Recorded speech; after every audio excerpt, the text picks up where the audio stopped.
नमस्कार, खरी खरी में आपका स्वागत है। मैं हूं मृगेंद्र सिंह। आज हम सुप्रीम कोर्ट के उस आदेश पर चर्चा करेंगे जिसको लेकर भोपाल ही नहीं कई महानगरों में हड़कंप मचा हुआ। वह आदेश है, सुप्रीम कोर्ट ने एक एसएलपी पर निर्देश दिए हैं कि मध्य प्रदेश के भोपाल सहित 36 नगरीय निकायों और नगर परिषदों में जो आवासीय क्षेत्रों में वो गतिविधियां चल रही हैं, मतलब आवासीय क्षेत्रों में जो व्यावसायिक गतिविधियां चल रही हैं उन पर रोक लगाई जाए और सख्त कार्रवाई की जाए। यह आदेश सुप्रीम कोर्ट का इस बार पहली बार इतनी सख्ती दिखाई है और 4 अगस्त तक भोपाल नगर निगम को सुप्रीम कोर्ट में रिपोर्ट देना है। सुप्रीम कोर्ट के सख्ती के बाद कार्रवाई तो आनन फानन में शुरू हो गई है, दुकानें सील कर दी गई हैं, लेकिन देखने वाली बात यह होगी कि क्या ये दुकानें हमेशा बंद रहेंगी या कुछ इसका रास्ता निकलेगा या तोड़ी जाएंगी। तोड़ तो सकते नहीं। हाँ, ये बात ज़रूर है कि जो भी निर्माण हुआ वो नगर निगम के बगैर अनुमति के हुआ, लेकिन सबसे बड़ा सवाल यह है कि जब निर्माण हो रहा था तब नगर निगम के अधिकारी कर्मचारी कहाँ थे या टीएनसीपी के अधिकारी कर्मचारी कहाँ थे कि निर्माण होने दिया। मतलब प्रभावशाली लोग थे या जो भी रहा हो, तब तक किसी ने कुछ नहीं किया। अब सुप्रीम कोर्ट के डंडा के बाद निश्चित रूप से इससे लोगों का नुकसान होगा। अब आज जब जहां दुकानों को सील किया गया है वहां जब हमारे रिपोर्टर ने जाकर रिपोर्ट की, जरा देखिए। जिस तरीके से सुप्रीम कोर्ट के आदेश के अनुसार नगर निगम भोपाल में जहां भी रहवासी क्षेत्रों में कमर्शियल एक्टिविटीज़ को संचालन किया जा रहा था, आज नगर निगम का जो डंडा है वो भोपाल के सभी कमर्शियल क्षेत्रों में, चाहे वो शाहपुरा हो, चाहे वो कोलार हो, चाहे वो 10 नंबर हो, वहाँ पे सभी दुकानों पर उन्होंने छापेमारी कार्रवाई कर और दुकानों को सील करने का काम किया जा रहा है। जिस पे अभी शाहपुरा एवं त्रिलंगा के क्षेत्रों में कमर्शियल एक्टिविटीज़ करने वाले जैसे Vishnu and Sharma food court, उनको सील किया गया है। और आदेश जब तक हाई कोर्ट के आदेश नहीं आ जाता या सुप्रीम कोर्ट का जब तक कोई निर्देश नहीं होता तब तक ये दुकानें जो हैं वो सील की जाएंगी। इस पर नगर निगम के आला अधिकारी, राजस्व विभाग के अधिकारी और पुलिस फोर्स जो है वहाँ पे तैनात है। पब्लिक वाणी के साथ नितेश पटेल, भोपाल। उसके बाद इस संबंध में जिनकी दुकानें सील की गई सुप्रीम कोर्ट के निर्देश पर, उन दुकानदारों ने क्या कहा होगी, सुनिए।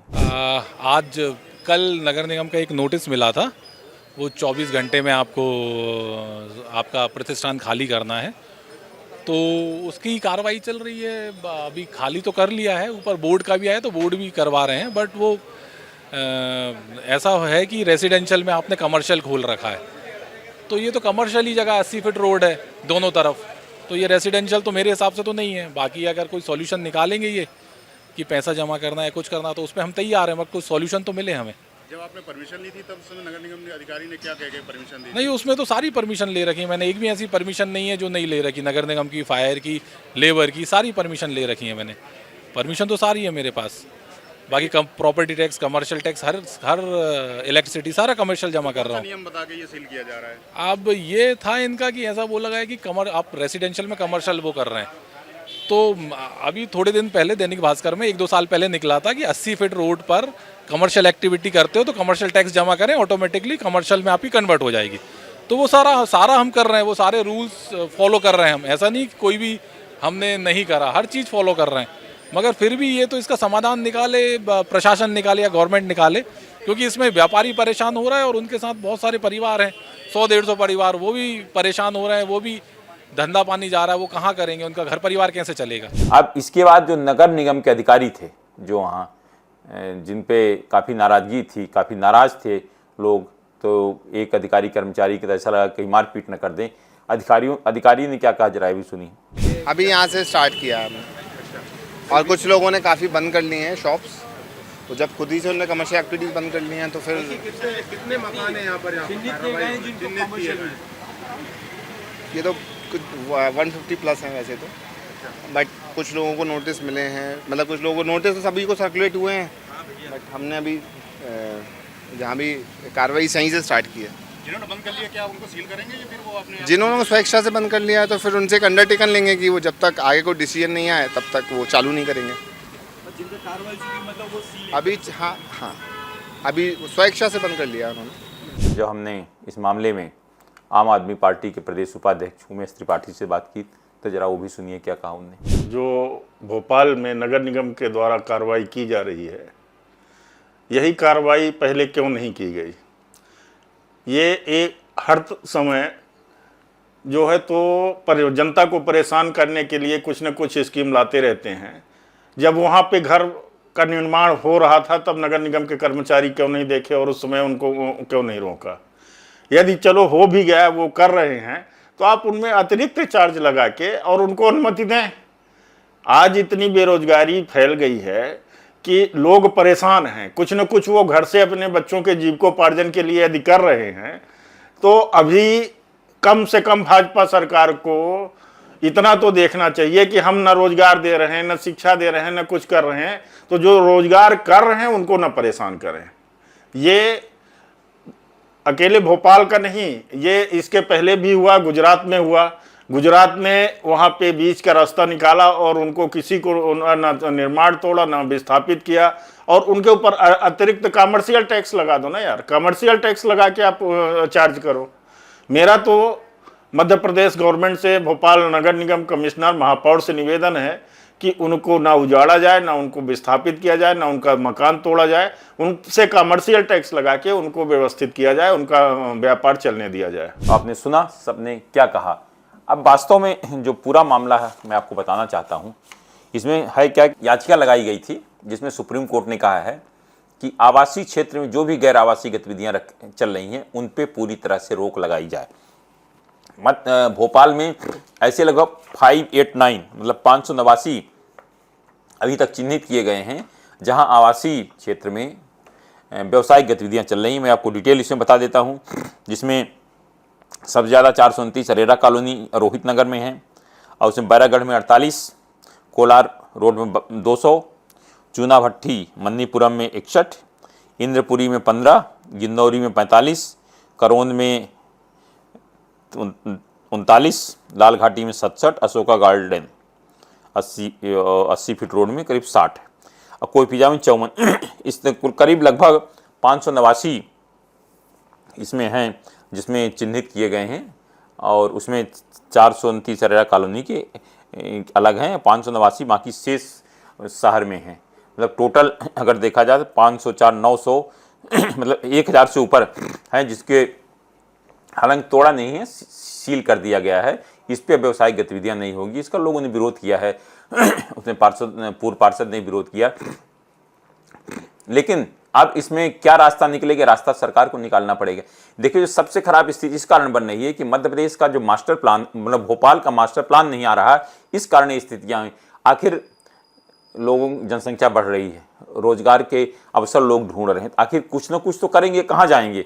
यदि मास्टर प्लान 2031 की अपन बात करें, जो मास्टर प्लान 2031 आया था, जो बाद में सरकार निरस्त कर दिया, उसमें जो जिन क्षेत्रों में चाहे अरेरा कॉलोनी की बात करें, रोहित नगर की बात करें, वहाँ मिक्स लैंड यूज था। मतलब उसमें दोनों गतिविधियां हो सकती हैं, आवासीय गतिविधियां भी हो सकती हैं और उसमें व्यावसायिक गतिविधियां भी हो सकती हैं।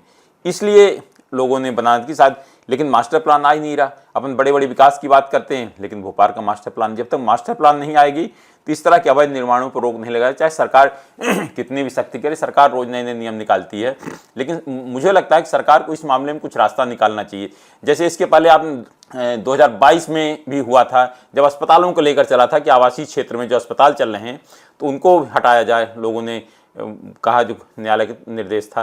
फिर उसमें सरकार ने एक रास्ता निकाला, तत्कालीन कमिश्नर कुलसानी साहब ने उनमें एक रास्ता निकाला था। उन्होंने सबकी बैठक करके सरकार से बातचीत करके कि कुछ उनको कंपाउंडिंग लगा के उनको नियमित कर दिया जाए। तो हालांकि अब देखिए होता ये है कि अगर सरकार नियम बना दिया तो फिर उसका लोग पालन नहीं करते। अगर निकाल के देखा जाए तो भोपाल के जो भी ये आवासीय क्षेत्र में अस्पताल चल रहे हैं तो मुश्किल से 10 या 15% लोगों ने ही पैसे जमा किया होगा, क्योंकि प्रभावशाली लोग हैं, कोई कुछ कर नहीं सकता। जब फिर किसी न्यायालय का डंडा पड़ेगा फिर उसमें नए सिरे से कार्रवाई शुरू होगी। तो मुझे लगता है कि लोगों को खुद भी नियमों का पालन करना चाहिए। अगर नियम बना है, मुझे लगता है मध्य प्रदेश सरकार को भी अब जो इस तरह सुप्रीम कोर्ट का निर्देश आया है, जो आवासीय क्षेत्र में जो गतिविधियां चल रही हैं व्यावसायिक, उसके लिए सरकार को नियम बनाना पड़ेगा। एक है भी हो सकता है पेनाल्टी लगा के और सरकार उसको नियमित करे, जैसे गुजरात सरकार ने किया है नियम के बाद। तो मुझे लगता है इस पर ही विचार करना चाहिए, क्योंकि देखो रोजगार को रास्ता तो लोगों को ढूंढना पड़ेगा। फिर कहा जा रहा है कि 80 फीट रोड में तो व्यावसायिक गतिविधियाँ चल सकती हैं, लेकिन अभी तक चूंकि वहाँ लैंड यूज चेंज नहीं हुआ है, इस कारण इस तरह की परेशानी आ रही। इस पर भी सरकार को विचार करना चाहिए, क्योंकि जब तक वहाँ मिक्स लैंड यूज नहीं होगा, लैंड यूज चेंज नहीं होगा, तब तक इस तरह के परेशानियाँ आती रहेंगी। और इसका एक ही उपाय है कि मास्टर प्लान, जब तक मास्टर प्लान नहीं आएगा तब इस तरह का अवैध निर्माण होता रहेगा। देखिए सबसे बड़ी बात यह है कि सरकारों में प्रभावशाली लोगों के खिलाफ कोई कार्रवाई नहीं होती। कल देखिए बंद कर दिया, कुछ दिनों बाद हो सकता है खुल जाए। अभी ये जो कार्रवाई आपको मैं तो कहूँगा दिखाने की कार्रवाई चल रही है, तो तब तक चलेगी जब तक सुप्रीम कोर्ट के जवाब देने के बाद सब कुछ शांत हो जाएगा, फिर वैसा चलने लगे। लेकिन सरकार को इसका कुछ ना कुछ रास्ता निकालना पड़ेगा। अब जैसे एनजीटी की जो तालाब के क्षेत्र में गतिविधियाँ कर रही, किसने कार्रवाई, सब कुछ सार्वजनिक, लेकिन नहीं हो रही कार्य। प्रभावशाली लोगों को नहीं, जो छोटे लोगों पर कार्रवाई हो गई।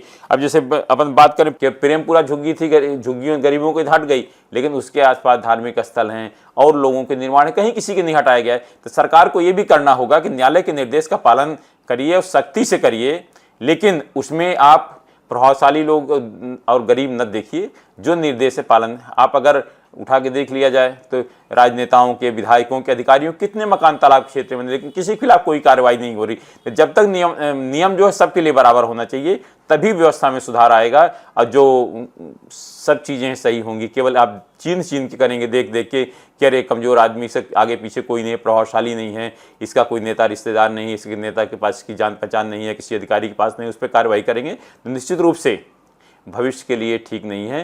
तो जो भी कार्रवाई हो नियमानुसार होना चाहिए, सबके साथ होना चाहिए। यहाँ ऐसा नहीं कोई प्रभावशाली व्यक्ति है तो उसके खिलाफ कोई कार्रवाई ना हो, और जो गरीब है उसको चाहे फांसी पर लटका दो। इसी कारण जो लोगों में नाराजगी हो रही है प्रशासन शासन की, उससे सबसे बड़ा कारण यही है। तो सरकार को लिए सब समान है, सब पर समानता से विचार करके कार्रवाई करना चाहिए। आज सिर्फ इतना ही। इस तरह खबरों के लिए हमारे चैनल पब्लिक वाणी सब्सक्राइब करिए। आपके पास भी कोई खबर है तो हमें जरूर बताएं, क्योंकि हमारा नाम है पब्लिक वाणी।